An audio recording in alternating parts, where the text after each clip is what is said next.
Hey guys, Michael from Varus Engineering, and today on our C8 Corvette we're going to give our front lower control arm covers another function. So we have these lower control arm cover strakes. It's going to add some downforce and they're going to fill this blank space on the front lower control arm. First thing we're going to need to do is get the car up in the air. So start by that and then locate these covers. Here we have everything that's going to be included in your front control arm guide strake kit. We have the 2 guide strakes, the 8 M4 fasteners, washers, and nylock nuts that will fasten these to the control arm cover, as well as the 1 M5 with a washer and push-on nut that will replace a factory fastener for those control arm covers. That's everything that we're going to need to attach these, so let's get started. Pretty small list of tools we're going to need to install these today.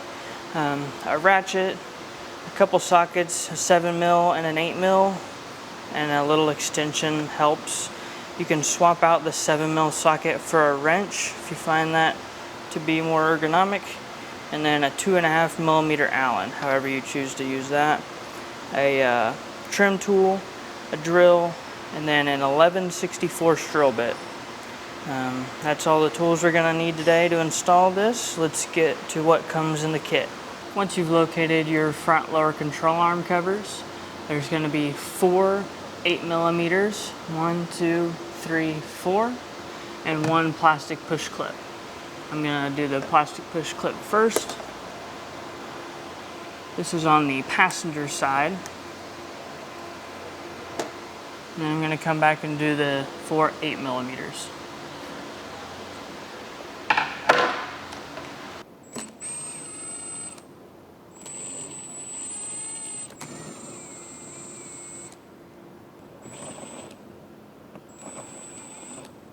And it's free to be removed. Once you have your lower control arm cover off the car, you're going to be able to test fit this. And this last hole is what we're going to need to use our drill for. So get this nice and lined up all the way around. Should sit nice and even everywhere. And then you can either mark this hole and take it out, drill it on its own, or what I'm going to do is actually use this as my template, drill it through.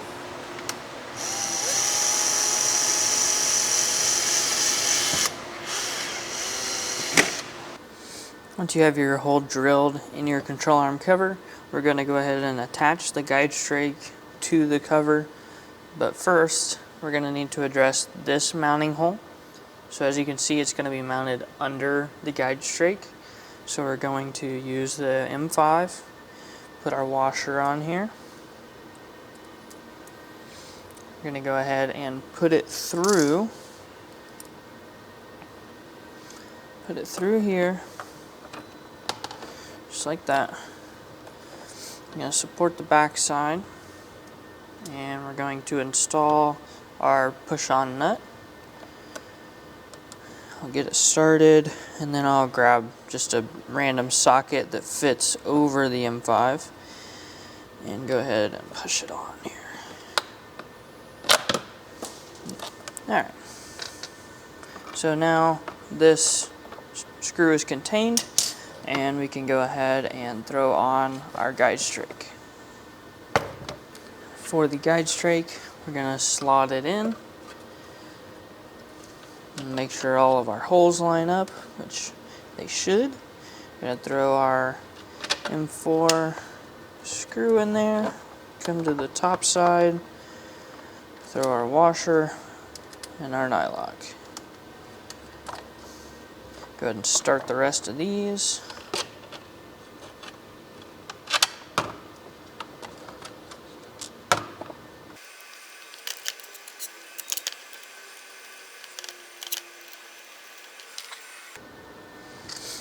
And now we're going to use our 2.5mm Allen and our 7mm socket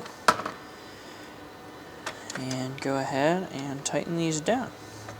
I'm just doing this by hand because, one, the nylocks are going to hold this on so it doesn't need to have a bunch of torque, and we don't want to smash the plastic of the carbon nylon. Now with our 2.5 and our 7mm, I'm going to go ahead and tighten these down.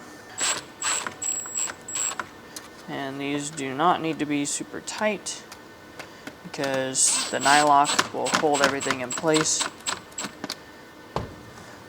and resist it from backing out.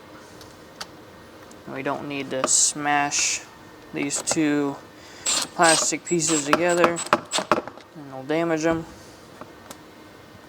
So now that's fully installed, and we'll be able to access that cap screw we put in there through this hole, so that when this control arm cover needs to come off for an alignment, this can stay on and we can just remove the cover from the car.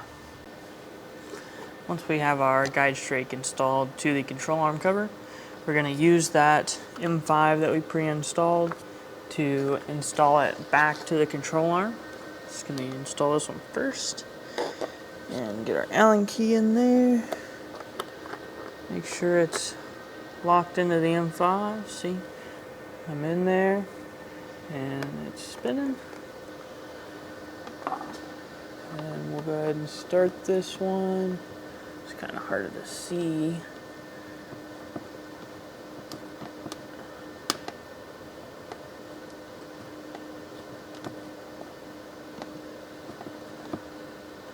There we are. It's fastened in there. I'm going to go ahead and tighten that one all the way down, and then we'll go ahead and throw the other 3 factory fasteners back in, as well as that clip, and we'll be fully installed.